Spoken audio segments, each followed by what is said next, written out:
ल अब सुरु गरौँ हैन वेलकम टु माई च्यानल है हजुर तपाईहरुलाई सबैलाई स्वागत छ आज हामी चाहिँ यसो मुकब्याङ मेरो दाइ तिब्बतमा हुनुभएको दाइनिर आएर चाहिँ यसो हैन लङ टाइम पछि हामी भेटघाट हुँदैछ अनि यसको सिलसिलामा भेटघाट सम्झने बिर्सौनी हैन अब आज चाहिँ ट्याक्क बाहिर ट्याक्कको साथमा हैन भात भाइ हात दिँदैछ हैन दाइ हजुर के गरौँ आज सुरु गरौँ हैन अब चाहिँ पहिला भात हो हैन छ अनि यो चाहिँ के हो छोइला भयो हैन रागाको यो चाहिँ तपाईको चटनी हे हजुर मिक्स अफ अल एभ्रिथिङ अब यो चाहिँ अघि पकाएको मेसिङ भएको हैन यहाँ चाहिँ सलाद विथ डल्ले खोर्सानी हजुर अनि यो चाहिँ अचार अब यो चाहिँ अचार चाहिँ पहिला लगाउँ है त्यहाँदेखि जम्की जम हाम्रो पुरानो तपाईँ उताबाट लाउँदै गर्नु म यताबाट लाउँदै गर्छु कामको आफ्नो के अरे सम्झने बिर्सौनी जम खाने हो अनि जति सक्दो छिटो मुकब्याङ भनेको चाहिँ के हो त जति सक्दो छिटो छिटो खाने अनि भागिहाल्ने है यो रागाको छोइला पनि लगाउँ है पिरो पिरो होला अहिले हामीले एक वर्ष भएन भेट्न भएको हो लास्ट इयर पनि यस्तै विन्टरमा यसो हामी भेटघाट भएको थियौँ आज पनि यसपालि पनि विन्टरमा नै भयो ल सुरु गरौँ न है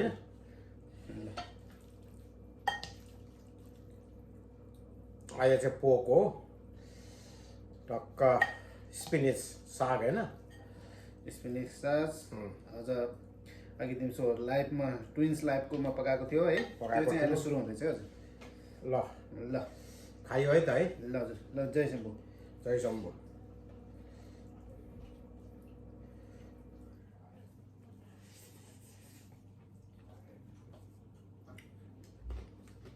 मेसिङ भने चाहिँ हातले खानुपर्छ हजुर भात भाइ हात हुनुपर्छ मेसिङ चाहिँ अनि पहिला त हामी त यस्तो अब खाना सालमा पनि होइन अक्क पकायो न्युज पेपरमा चाहिँ अप्प राखेर होइन न्युज पेपर खाएको पनि थाहा हुँदैन होइन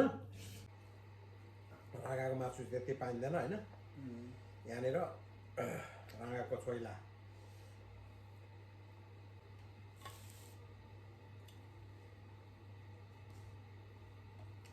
खोर्सानी दिनुभयो खोर्सानी खान्छ यो डल्ले खोर्सानी चाहिँ लास्ट आफू आएन आफूलाई राखिदिएको मतलब देख्दै आएछ हजुर पिरोले त्यहाँ के अरे हाम्रो चाहिँ तिनटै बोटले होल इयर खुवायो होइन मजाले त्यसले चाहिँ अब यो डिप फ्रिजमा राख्यो भने टाक्क यस्तो हुन्छ निकाल्यो फ्रेस जस्तो उता छ होइन फेरि खाने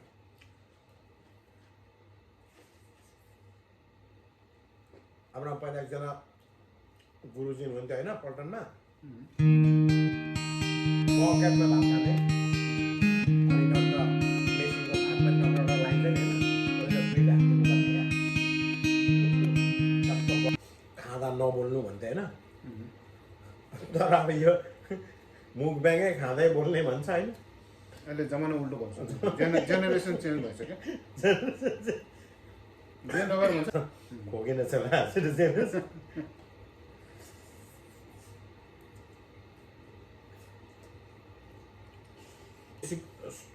छिटो खाने स्वादिष्ट तरिकाले खाने ब्याङको सुरुवात चाहिँ कोरियाबाट भएको अरे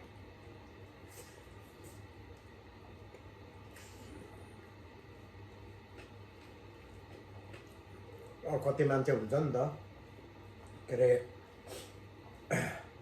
खानु एकदम मनपर्ने तर अब धेरै कारणबाट खानु नसक्ने होइन जस्तै अब कतिलाई अब सुँगुरको मासु एकदमै खानु चाहिँ मनपर्छ तर अब हेल्थ वाइजमा होइन अब खानु नसक्ला त्यहाँ चाहिँ मुकब्याङ हेऱ्यो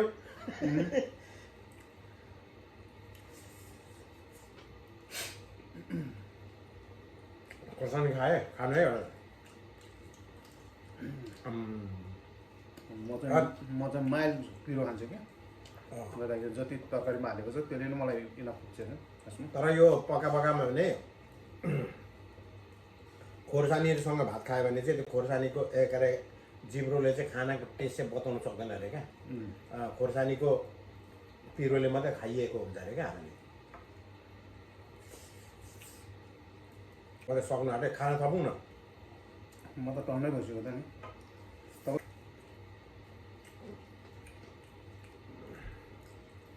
अब यस्तो त के पहिला त कति खाइन्थ्यो नि। जिन्दगी एउटा थियो।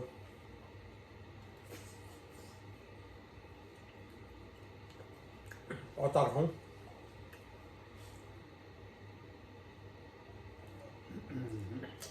राम्रो क्या अब मुकब्याङ पनि गऱ्यो, दर्शकलाई पनि राम्रो होइन। अब हामी दुईजनाको अब भेटघाट पनि हुने। तरिका धेरै निकाल्ने मान्छेहरूले अब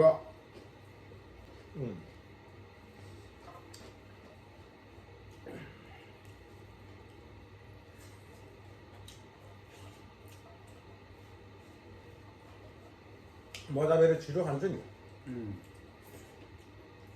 अब अलिकति हात चेन्ज भएको त आफूले पकाएको मलाई निकै मिठो लागेको छ। आफूले कहिले काहीँ पकाउँदा आफैलाई चाहिँ के हो अलि उस हुन्छ क्या। सधैँ पकाएको भएर सधैँ पकाएको भएर आज फर्स्ट क्लास छ। ल मासु यत्रो बेला छ अलि थपौँ न। भयो दुई चार चोटो खानु त। एक दुई चोटो यत्रो बेला चाहिँ खान सकिँदैन। ल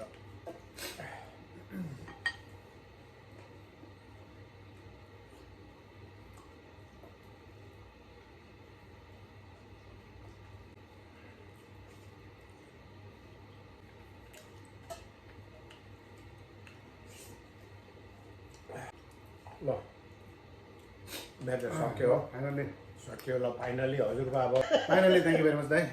जस्ट आज तपाईँको घरमा आएर हामीले यसो मुकब्याङ गर्नु मौका पाएँ है। Thank you very much. Welcome welcome. आउँदै गर्नु। अनि कृपया सबैजनालाई अनुरोध गर्दछु कि होइन यसो हाम्रो यो नमिठो नराम्रो च्यानल भयो भने यसो सब्सक्राइब लाइक कमेन्ट सेयर होइन है। त्यही त है हजुर।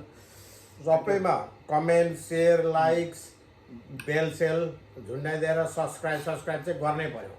पऱ्यो अब तपाईँले इन्जोय गर्नुहोस् या नगर्नुहोस् होइन। हामी पनि तपाईँहरूलाई त्यो अनुसार फिडब्याक गरौँला अनि नभएको कुरा अझै पनि राम्रो गर्दै जाउँला। Thank you very much. Thank you सबैजनालाई। Bye bye. Bye by.